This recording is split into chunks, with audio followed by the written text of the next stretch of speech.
Well, I've been associated with Oxfam India for the last 6 or 7 years, and for the 3 years I wasn't their global ambassador.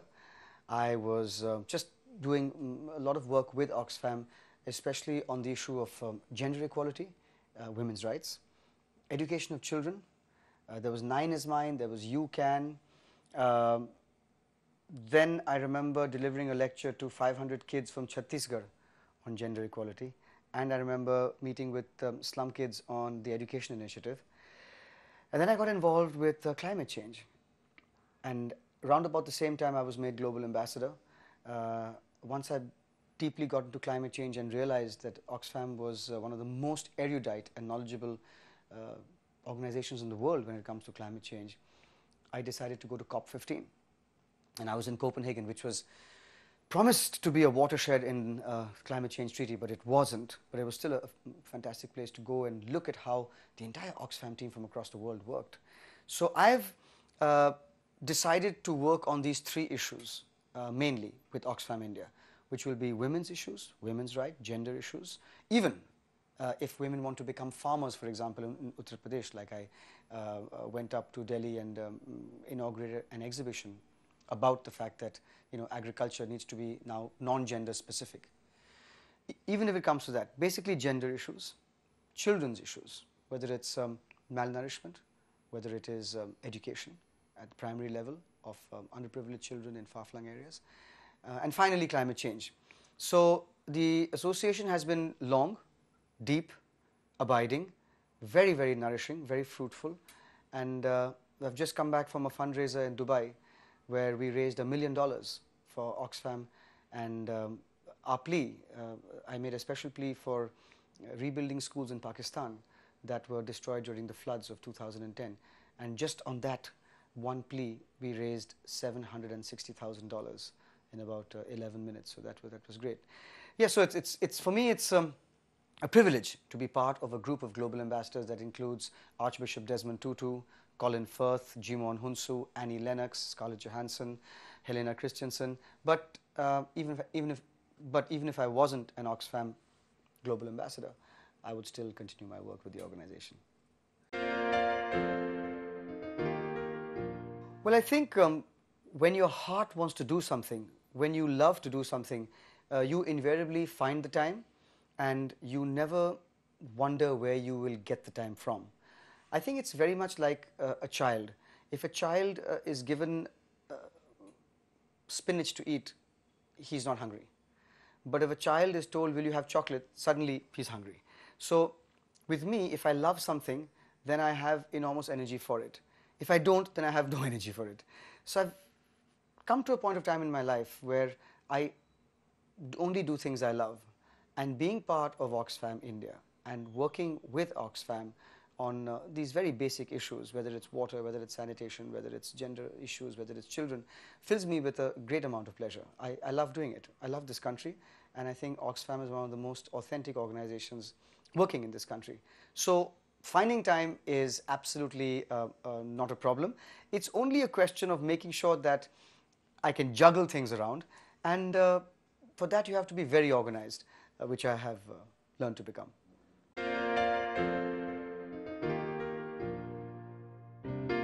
Oxfam Trailwalker is a path-blazing, one-of-its-kind event across the world. It's one of the largest, most successful fundraising events in history. It's about time it came to India. What it is basically is teams of 4 enroll, pay money, which goes into Oxfam's coffers, and they walk for 100 kilometers on the outskirts of a city. In this case, in February, in the inaugural Trailwalker event in India, it's going to be outside Bangalore. 100 kilometers to be covered in 48 hours.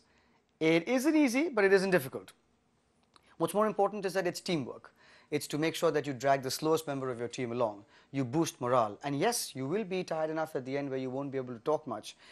But fired with the knowledge that every step you take is raising money for clean water, sanitation, maternal health, children's education, all the basic issues in this country that need looking into. So I think that's what's going to power everyone.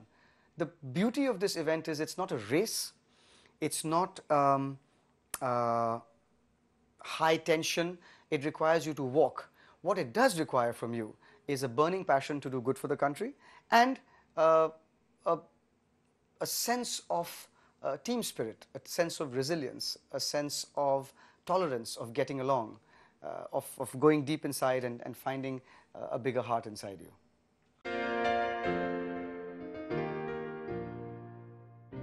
On February 10th, I will not be able to participate in Trailwalker because I have my own NGO called the Foundation, and we have a huge fundraiser on the evening of the 10th. As soon as it's over, I'm going to fly to Bangalore. So on the 11th, I will be there at the beginning of the day of the walk. I will be there at 8 a.m., ready to walk. I will run 50 kilometers. I will walk 50 kilometers on that day, and I will cover 50 kilometers. I've told myself I will cover at least 50 kilometers on the day. So I'm going to start from stage 5 and move up to stage 10, and I will cross the finish line on my own 2 legs. So I'm going to be very much part of the event on the second day. But as far as any information, any spreading of news, any kind of work that the Trailwalker event needs done beforehand in terms of press, in terms of publicity, I'm always there.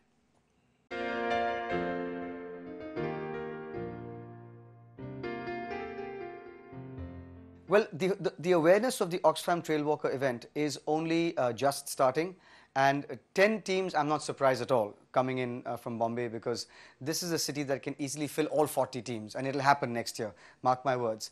But it's one of the most fitness conscious, one of the most corporate social responsibility geared cities I know in the world.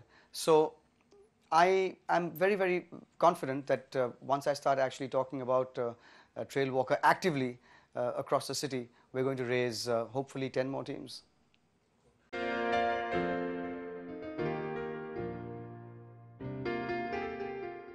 I think movies with a cause have to first be great movies. Then people remember the cause. If the movie is not great, you're not going to serve the cause at all. So if you look at movies like Mr. and Mrs. Iyer, or you look at movies like I Am Sam or Rain Man, they actually shone a light on a problem very beautifully because the movie was bigger than the cause. Having said that, I think cause-based movies, even when they work very slowly. One cause-based movie must follow the other. You cannot just expect one cause-based movie to change people's attitudes forever. So you have to keep at it, and gradually and slowly you will start opening people's minds to the cause. I've never been to any international trail walker. I want to do this one first, and once I finish this one, I'm going to hopefully get hooked and get on to the other Oxfam Trailwalker events.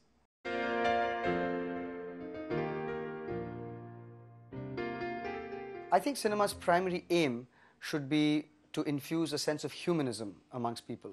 Humanism basically means a sense of compassion, a sense of tolerance, a sense of love, a sense of self-respect and respect for others. So if that is achieved by cinema, I think it's more than enough. But to actually look at cinema that seeks to trigger social change, as I said before, I think it's very, very important for the film to be entertaining and not to be polemic. So I think it's one of those fine lines that you have to tread to make sure that you entertain as well as educate.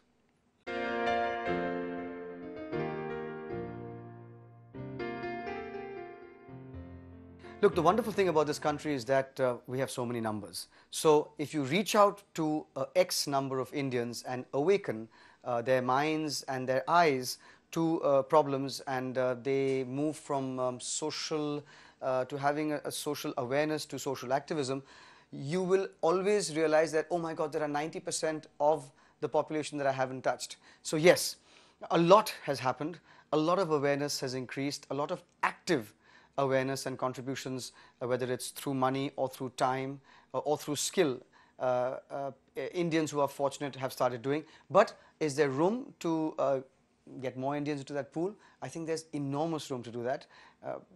We're just starting, and I think the next 20 to 25 years, the non-profit community has tremendous responsibility to create a sense of happiness and joy around giving, which will, I think, be the surest way to unlock Indians' minds as well as their hearts. My message to everybody who's participating in the Oxfam Trailwalker event in February is simple. Stay together, respect each other, be resilient, be tough, and know that every step you take will give joy to another Indian less fortunate than you.